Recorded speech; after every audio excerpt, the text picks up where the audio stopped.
தற்போதைய அண்மை செய்தி.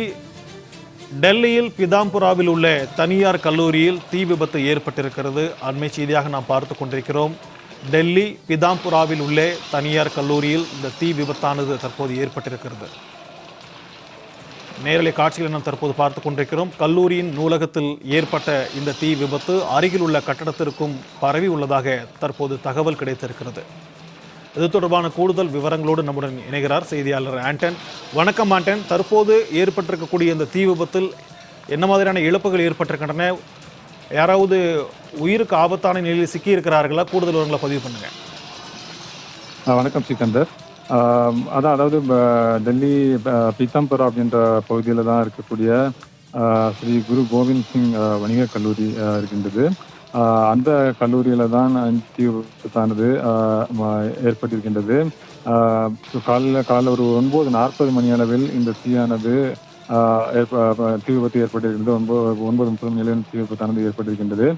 முதலில் நூலகத்தில் அங்கு இருக்கக்கூடிய நூலகத்தில் இந்த தீ விபத்து ஏற்பட்டதாக பின்னர் அருகில் கட்டடங்களுக்கும் பரவி இருந்திருக்குது. ஆனால் இது தொடர்பாக தீயணைப்பு துறையினருக்கு தகவல் கொடுக்கப்பட்டதை தொடர்ந்து 11 தீயணைப்பு வாகனங்கள் அந்த சம்பவ இடத்திற்கு சென்று உடனடியாக அந்த தீயை கட்டுக்குள் கொண்டு வரப்பட்டிருப்பதாக இப்பொழுது தகவலானது தெரிவிக்கப்பட்டிருக்கின்றது.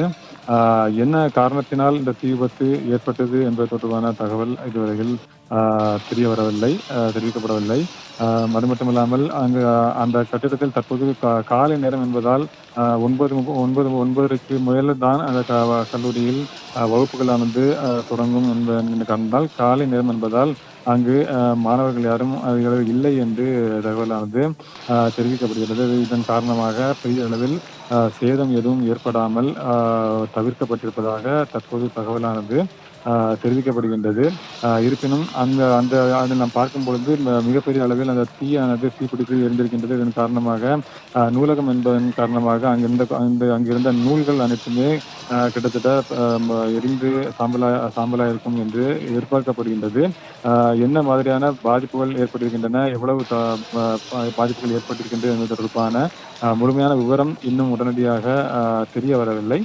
ஆனால் தற்போது இருக்கக்கூடிய தகவலின்படி நாம் பார்த்தது போல கிட்டத்தட்ட 10க்கும் மேற்பட்ட தீயணைப்பு வாகனங்கள் அந்த சம்பவ இடத்திற்கு சென்று அந்த தீயை தற்பொழுது கட்டுக்குள் கொண்டு வரப்பட்டிருப்பதாக தகவலானது தெரிவிக்கப்பட்டிருக்கின்றது.